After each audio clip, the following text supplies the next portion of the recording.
Welcome, Terri Messenger. Welcome to Coaching in Session. How are you doing today? I'm awesome. Thanks, Michael. It's Australia Day over here. So what can I say? I'm in my element. Very good. And how's the weather over there right now? We are in a heat wave. So we've had like 40-degree days. It's nothing for running for 3 days at a time since Christmas. Oh, wow. Here is going to be a little bit cooler than that. I think we're operating, this is Fahrenheit, so around 40, 50 degrees. So a little bit cooler than where you are, but that's summer for you, right? Absolutely. I love summer. I love summer. It's great, but it's very hot. It's a Yeah. scorcher. So I know what you do. I read all about you, went to your website, LinkedIn page, and can you tell everyone what you do? Okay, so I would say that I'm a world-class creator of modalities that come from neuro-linguistic programming, hypnosis, EFT, Michael. So, I mean, it all began, obviously as a practitioner, but I moved into the space of training people and then the space of creating my own modalities when my clients were getting results and saying, oh my gosh, you've got to show us how you do this.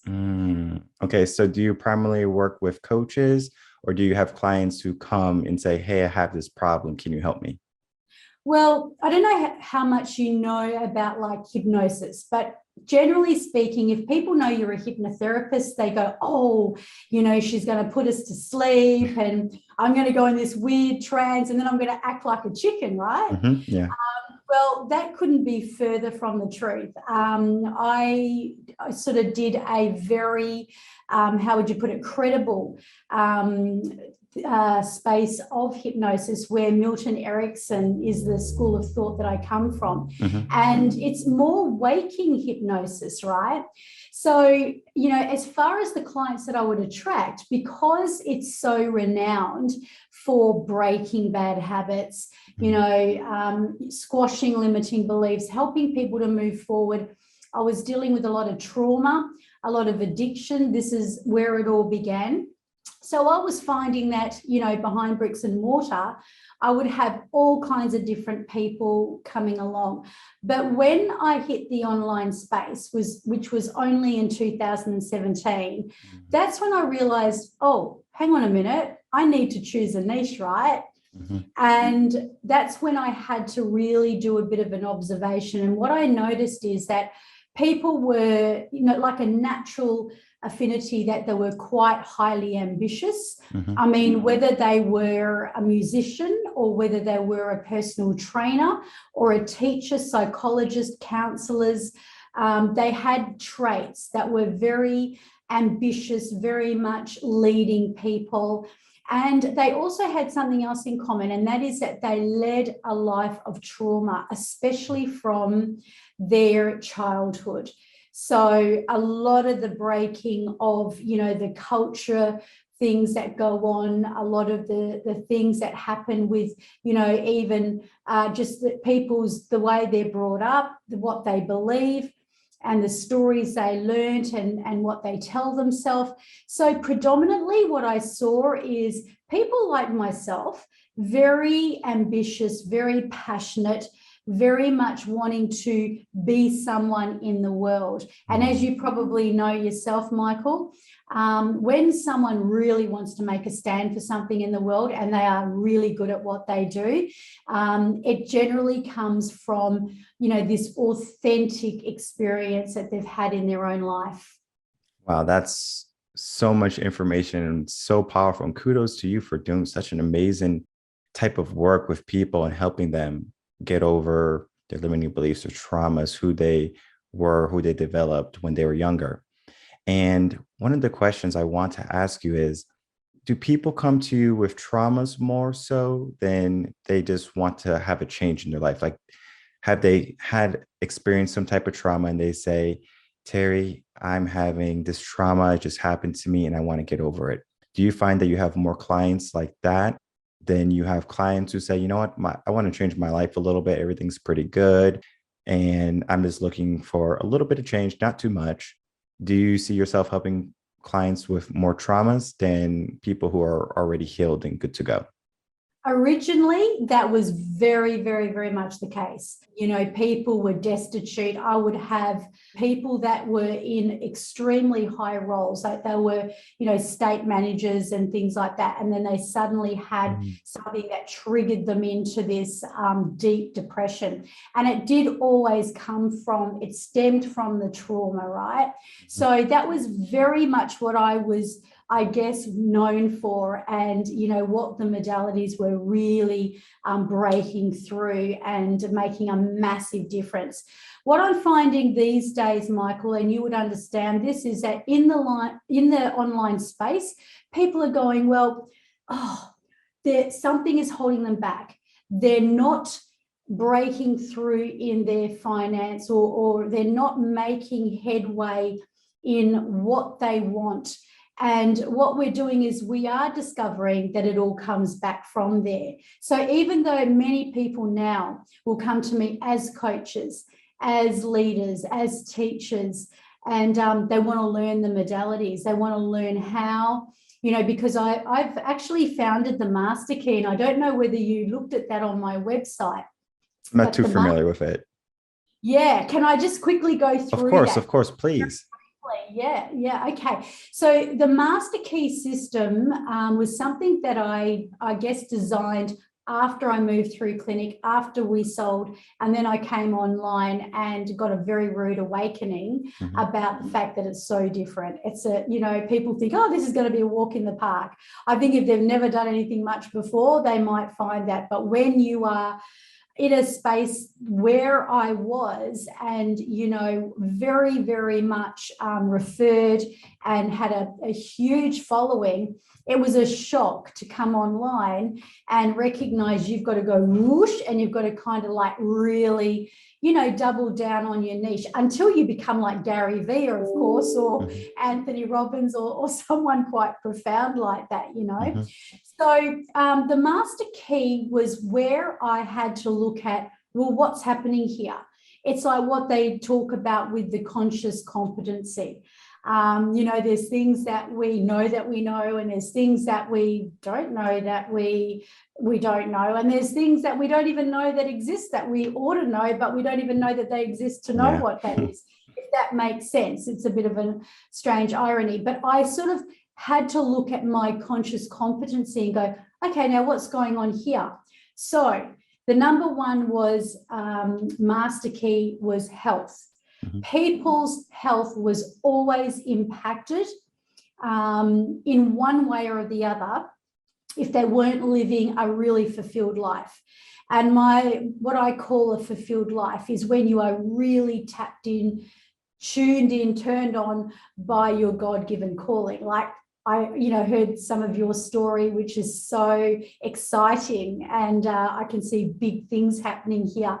But that story about finding your calling, you know, knowing there's something so much more and following it.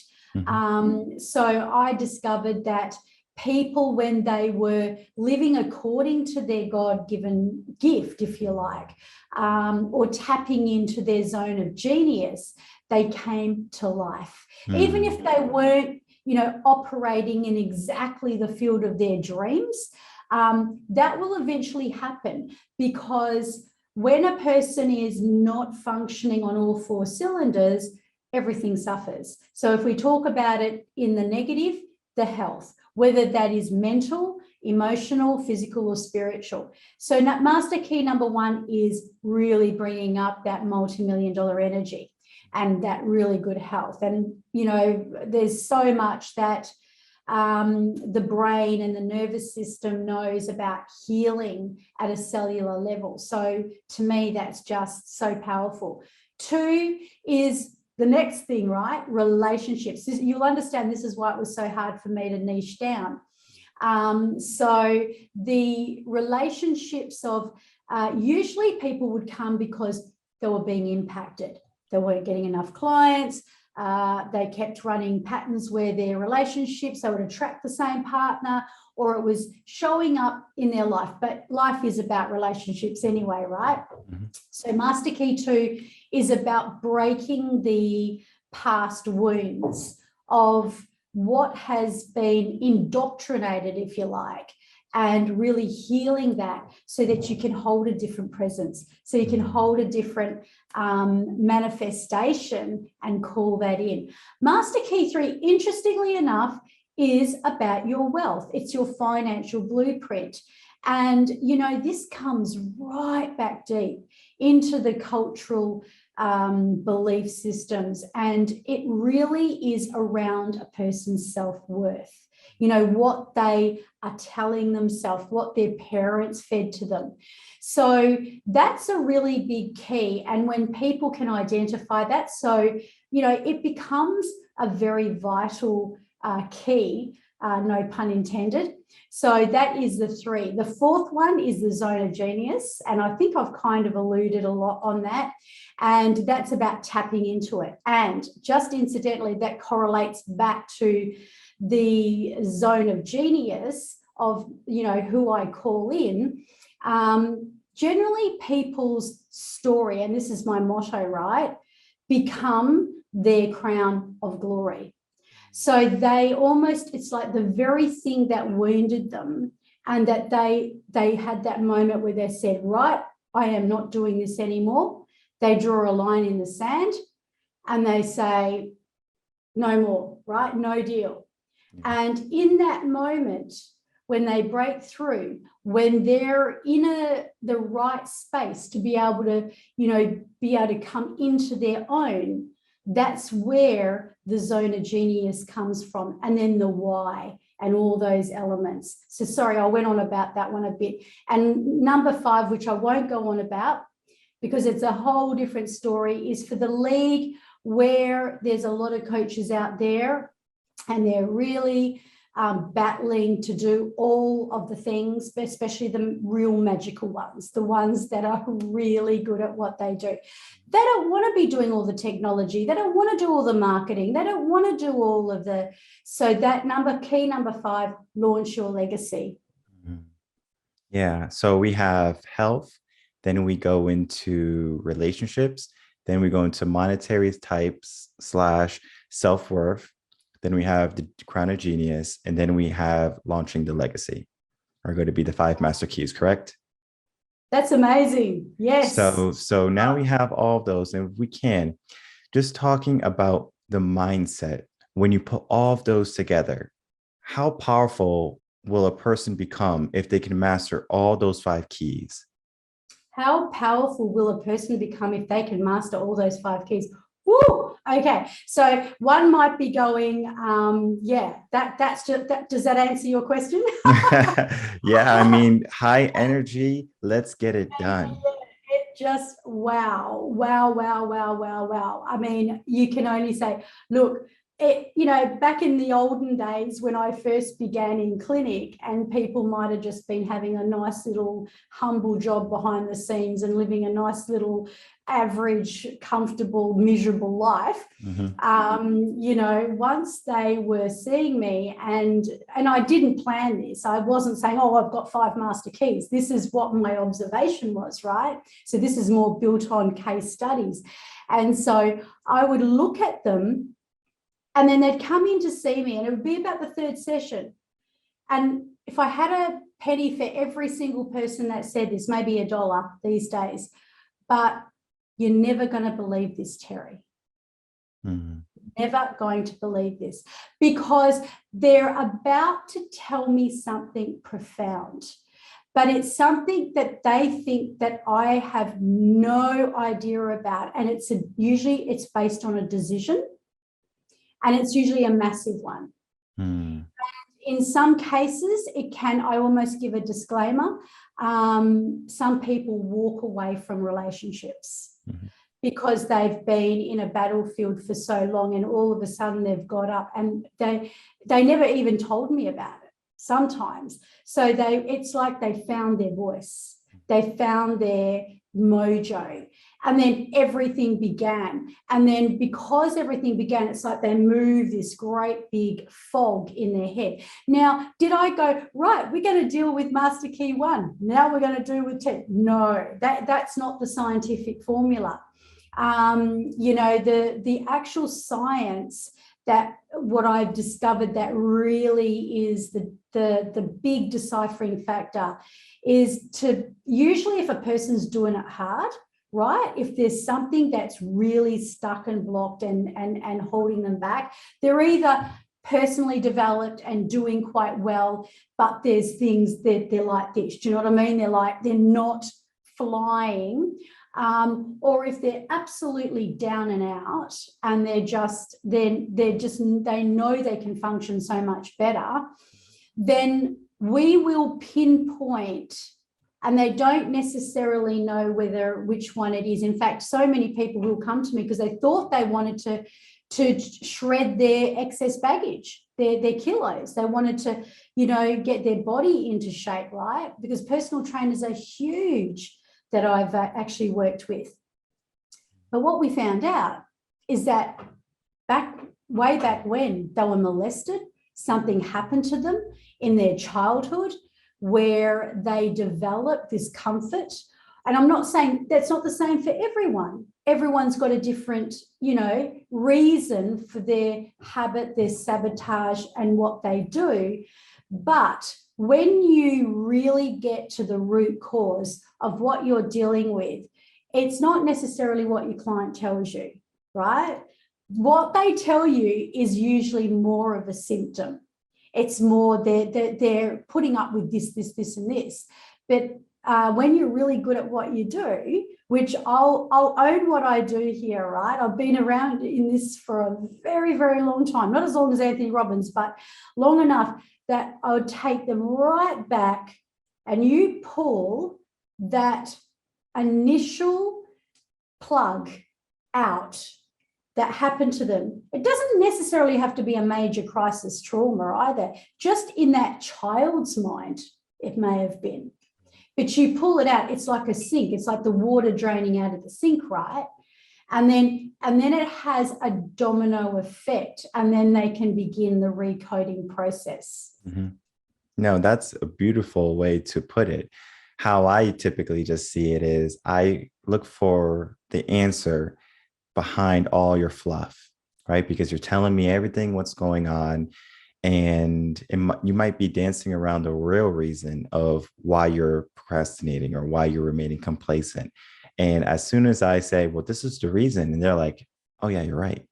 And it's almost like an awakening for them. They're like, I can't believe that it was that simple. And when they start coaching with me, they always, after the first session, they go, wow, this was better than I thought, because they are under the premise of like, this person might not be able to help me. They are just going to listen to me and then, say, well, cheer up and everything is going to be okay. But when you really listen to a person and you have all of the goodwill to help them, you're going to listen intently and you're going to be able to see what is really the reason. And you said something so great in the development of someone. It can happen when they're young. It can happen when they're a little bit older. It's going to be that hiccup in their life that just kind of tied the knot, and it's just stopping them from, making the thread pull through to create something beautiful. As coaches, what I do is I go in and we'll get rid of that knot, right? So they can continue to sow their dreams in their future. So it's just a process of doing that. And I do it a little bit different, but it's actually the same thing. It's just different terminology. So I work on the development stage, looking at the environment and behavior. And then it's a whole pyramid, and it goes up to skills and capabilities, values and beliefs. And then the top part is identity. So it's going to be a 5 pyramid type of thing. Also, so it's like the 5 pyramid. So not the 5 keys, but it's still talking about how we get people from where they are to where they want to be. And I always find it interesting, and I love asking this question to coaches, is we can't force someone to be successful, right? We can't force someone to be happy. We can't force someone to cheer up if they are feeling down and out, right? They have to go through that process, that journey themselves. But what would you say to someone who's on the borderline, right? They are thinking about getting coached or thinking about reaching out to you, and they're just at that tip and they just are not 100% certain yet. And they say, I'm going to email Terri, I'm going to message her today. And they procrastinate, right? They just allow complacency to take over and they don't take action. What would you say to those type of people?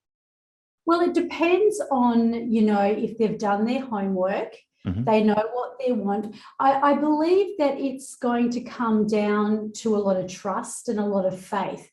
The work that we do, Michael, is profound.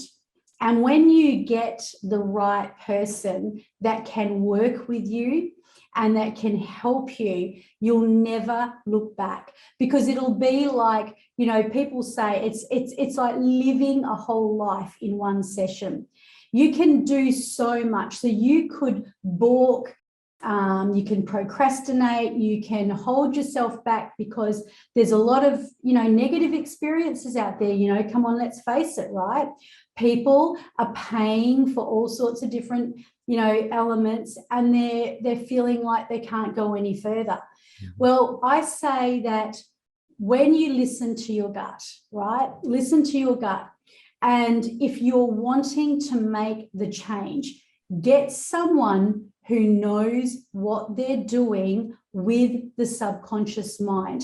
And the reason I say hire someone who is, especially if you've got limiting beliefs that are so stuck, you've got trauma that is, there and triggering all the time, and you've got relationships that are coming back to haunt you, I would suggest that you do your homework, you really find a person that knows what they're doing with the subconscious. They've obviously got that, that testimonial to show that they have been able to help people.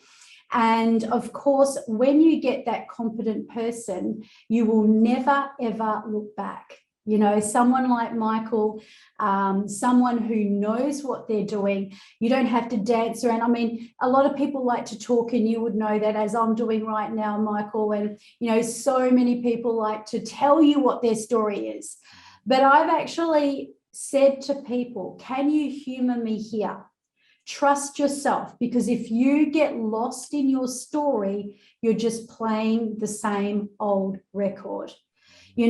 What's above at that super conscious level is what is well above any person. So you can even take people like us out of the equation here, because when someone knows how to guide that super consciousness and be able to take you back so that you can pull the thread and you can completely, it's like letting down a hem of a dress. The whole thing drops. You can then resew that beautiful new thread through your life and recode it, as I would say. So find that person that can do that, because you will never, ever look back. Yeah. And then resonating with someone is so powerful because then you trust them, you're going to put faith in them. And I always tell people that in order to do something, you have to believe. And the belief doesn't have to come from themselves, right? It can come from the coach. I can believe in someone if they're having a hard time believing in themselves. Similar to the quote Henry Ford said, it whether you believe you can or believe you can't, you are correct.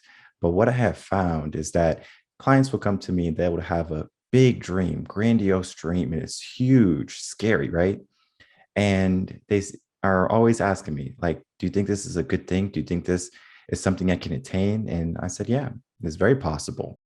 And we work on it and we slowly get there. And when they finally reach it, they come to a realization like, wow, I did this.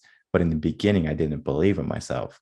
So, yes, they can believe in themselves initially, but if they have someone believing in them, that's also powerful. And similar to how, like, if you're married and you have a partner that's also supportive of you, whatever you're doing, and there's going to be hard days, right? Some days you're so stressed out, maybe something didn't go your way exactly, and you use them as a support pillar, right? You don't look for them for happiness in the sense they embellish that, but they are your support pillar. They encourage you. And then, of course, coaches can also do the same thing.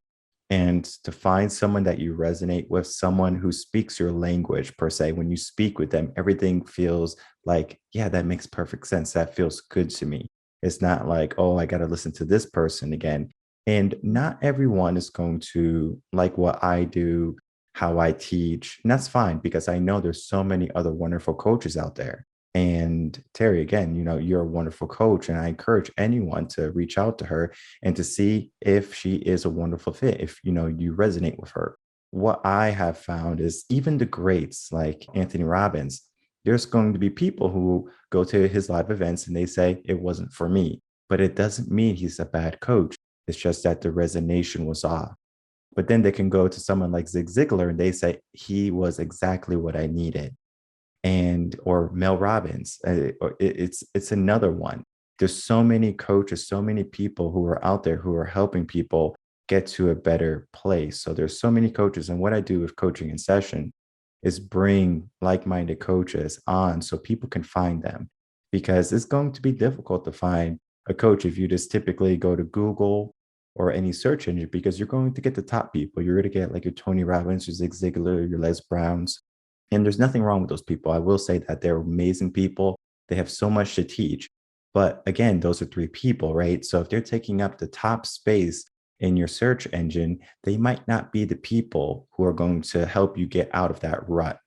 And yes, they have the accreditation of being successful, and they have all the motivational videos, and they have all these seminars and workshops that you can go to, read books, but you can go to Terry's website and you can find the same thing. You can go to my website, urbanconcepts.com. You can find the same thing. There's so much resources to help people, help you to get to a better place.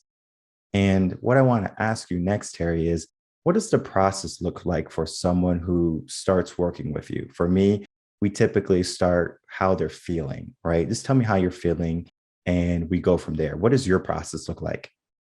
Okay, so to kick off a session with, basically when I'm sitting down with them, so they've actually hired me. Is Mhm. that like where the question comes from? Yes. So they went, looked at your website, loved you, and now they're working with So you. they're okay. So it's basically the session. So if I had a magic wand, and I mean I say lots of things, but I usually say something crazy, and it meant this session meant for you today that you were going to change something for the better, what would it be? And the answer is usually, oh, I want to quit smoking, or I want to lose weight, or I want to stop being so stressed, or I want to stop feeling like I'm always meeting the wrong person and feeling treated this way. I Mhm. went, oh, easy, I can do that. So you want to start smoking, you want to gain weight, you want to be stressed out, and you want to keep meeting the wrong people. And I love it because it's a instant pattern interruption, right? And they Mhm. go, what? And believe me, my pattern interruptions have blown people's socks off. And it's one of the things Anthony Robbins does. But the reason I do come that with justification is that I'm educating people, because the question that I ask them is, what do you want? Not what do you not want? Mm. And people will always tell you what they don't want. Mhm. Yeah, no, I always tell people understanding what you don't want and what you want are the same importance, right? You have to understand what you don't want and then understand what you want too, because people are going to say, well, I don't want this in my life. I don't want that in my life. And then they don't focus on, well, what do you want? So they're worried about the negative, what they don't want, and then they continue to have it. And then they wonder why they still have it. And it's interesting that people keep going down that road. It's kind of like going in a circle or like being in a rat race. They're like, I don't want this. I don't want this. I don't want this. Well, then what do you do? And I find that a lot with happiness. People say, I want this in order to be happy. And it could be a new iPhone, for example. And they say, once I get my new iPhone, I'm going to be happy. Now they get their new iPhone and they're elated. They had this new iPhone. They're $1,500 in the negative, but they have this phone, right? It's supposed to make them happy, right? They can take wonderful pictures. And they have this phone for a few months. And then Apple says, you know what, guys, we just tricked you. We're going to have a new phone released 3 months later after you just purchased this phone. Now we have these people going after, well, Now my phone is 3 months old. It's not the newest anymore. I don't like this phone anymore. I want something new. So they were focusing on what they thought they wanted, but they were fooled because then when something else came out, now they want that. What is that conundrum, right? Why do people keep going after the new thing, the shiny thing, the trendy thing, and not go after looking at what they want from the inside? And there's some people who do. I'm not saying it's everyone in the world, but when we do that, typically we're so focused on society, the world's keeping up with the Joneses, that we're not really looking on who we are on the inside, who we are becoming, and then working on ourselves. Absolutely. So true. Because, we are not our emotions, right? We are not, you are not your stuck feelings. You are not your depression. You are not your anger. But you are your habits. You are as a result of your habits. That is the 101 thing. So, really releasing and then becoming that person that you want to be through. And I'm not talking about a big, long list either. These are rituals that people can create in the morning that can be 20 minutes long and just setting standards for yourself. Mm-hmm. Can you give us some examples of some rituals or some standards we can do in the morning? Sure. At the moment, I am currently running a program for high ambitious people who really want to break through that upper ceiling. So we call it the Maverick Formula. Now, even though it is my own acronym, right? It is the science of what I'm teaching doesn't belong to me, unfortunately. I have learnt it from great people that have rebuilt themselves from the ground up. And, even people that have had strokes that lost the ability to walk and talk, right? They rebuilt themselves. If you look at The Morning Miracle, that book, The Morning Miracle, holds the Maverick formula. I created the Maverick because it really spells out, it's, people that I attract, for starters. And, M is for meditation. A is for affirmations. V is for vision. E is for exercise. R is for reading. I is for ink, that is journaling. C is for concentrating on one thing at a time each day. Rather than big long lists, say, what am I going to do today that's going to get me to where I want to be? And because they only ask one thing and they're only writing down one thing, there's something very psychological that creates that, wow, I just did that. And because it happens to be quite relevant, it inspires them to carry on from there. And then K, because Maverick is spelt with a K, so my husband added the K onto it, which stands for KISS, keep it simple, savvy. Yeah. No, that's a wonderful method. And it's so simple that a small change in the morning can start to change your whole life. And people fail to understand the power of the morning and the power of the evening. What tends to happen is people get so bogged down with life. They are going to work a 9 to 5 typically. And when they come home, they have the perfect excuse. I'm not going to eat well. I'm not going to be ambitious. I'm not going to read a book. I'm not going to journal. I'm not going to meet with a coach. I'm just going to allow myself to find a little hole that I can recover in after the days of stress. I mean, we're living in a stressful world right now. And if you watch the news, you turn it on, stress automatically hits you. How can someone not be impacted by all this stress besides not turning on the TV, besides not looking out on site or looking at social media and seeing all the negative things that are happening in the world? How can they start to be more positive and start to think that the life that they're living doesn't have to be that if they want to change it? Wow, you asked some incredible questions. I love it. So for starters, I believe you do need to set standards and you do need to set your own, non-negotiables of what you will and what you will not allow into your life. And, I guess it's easy for me to say, Michael, because I know what to do. And I know you would know what to do as well when I tell you this. But so many of our, I guess it's the 101 modalities that we learn, especially like from neuro-linguistic programming. It's, the perceptual positioning, being able to sort of step out, step into another set of eyes, look at it, more rationally.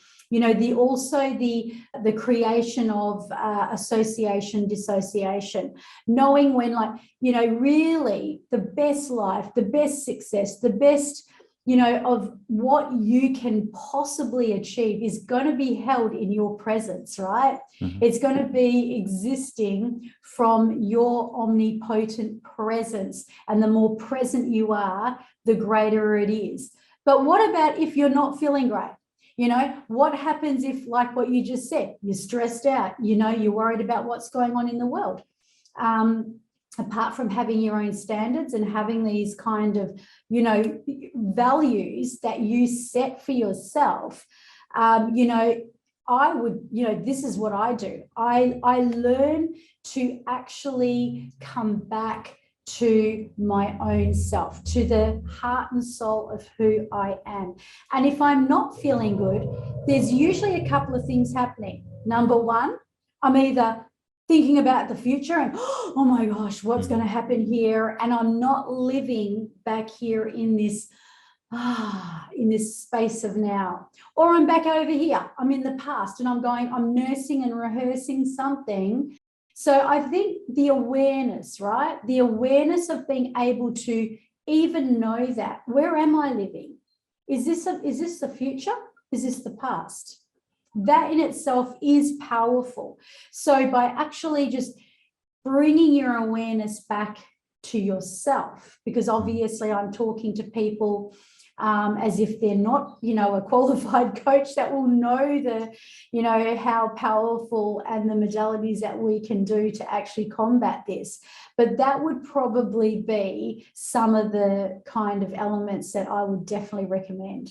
Yeah, definitely being aware of your time and how you're thinking is going to be one of the first steps, right? Because we have to understand, why are we feeling stressed? Like, where's the stress coming from? It's not going to just come up when you wake up out in the morning, right? Maybe you wake up in the morning and you have a bad habit of picking up your smartphone. And now you're picking up your smartphone, going on to the news network channel, and you're seeing all this negativity. And now you're like, today is going to be a rough day because of the news.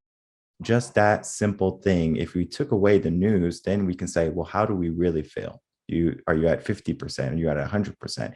Whatever level you are. And it's okay if you're not at 100% every day. We can always get there, right? We figure out what is causing you to operate at a lower efficiency. So if you're not eating well, for example, if you're staying up too late, and then all of those reasons are going to compound to you waking up either restful or tired and sluggish. And the habit of hitting the snooze button is another thing, right? It just creates procrastination and it sets our day up for more procrastination. Well, I'm gonna hit the snooze button, I'm gonna get 15 more minutes of sleep. And if you fall asleep and you fall into a REM sleep and you interrupt it, you're going to be sluggish for the next 45 minutes, right? There's all of these different types of sciences that happen in the body that typically people just don't realize is happening. And they wake up and in the last minute, they rush out of bed, the anxiety is kicking in. I'm going to be late for work. And now, if they're late for work, maybe they've been late for some time, they're going to get fired. Maybe it could be a whole plethora of problems that are running through their mind. But if we take the road that is right there for us initially, instead of saying, I'll do it later, that's going to be more powerful in your growth than if you wait. And I always tell people, yeah, of course, you can wait to get a coach. You can find the perfect time, but in life, there's no perfect time. There's this moment, there's now. And if you're not operating at 100% efficiency, seek out Terri, seek out myself, seek out other wonderful coaches.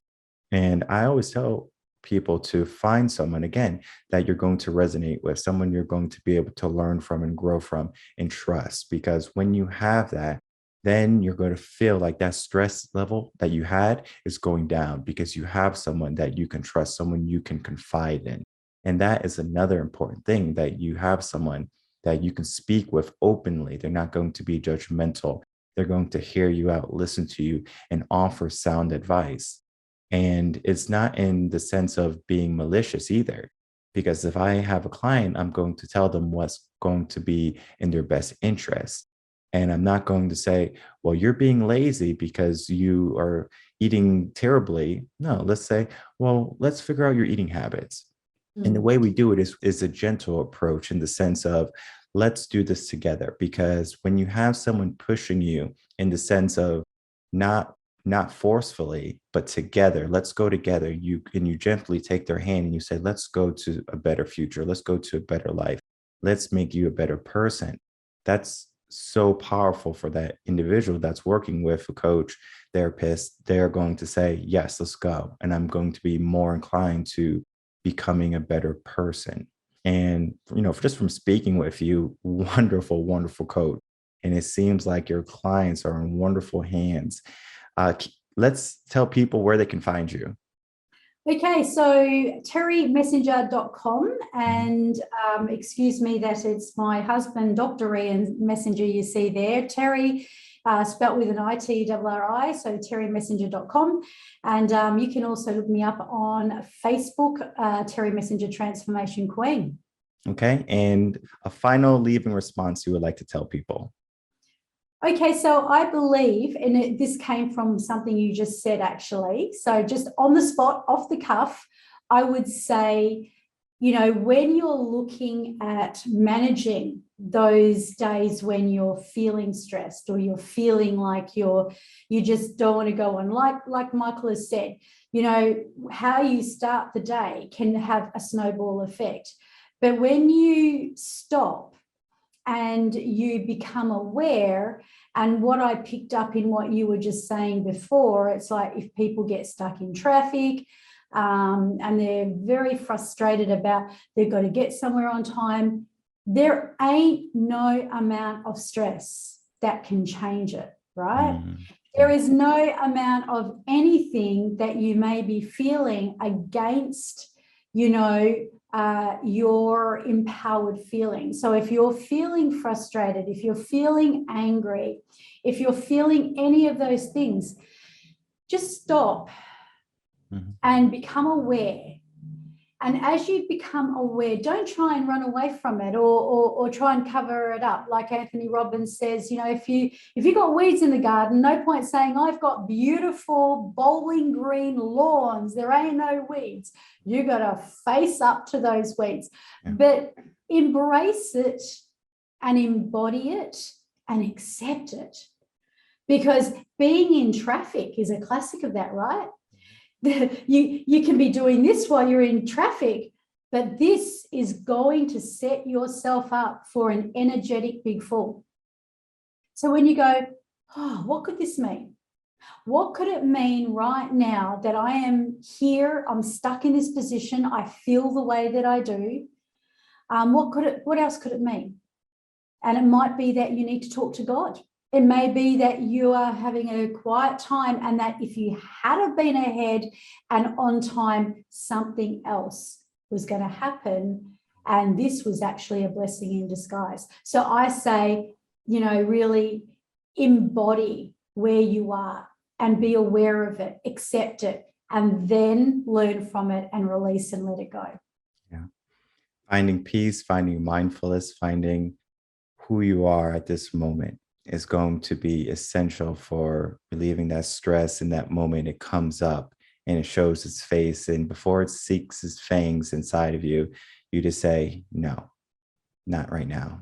I'm going to focus on me. I'm going to focus on where I am right now, where I'm going to be. And being filled with stress and anxiety is not going to help me. And that's a powerful message.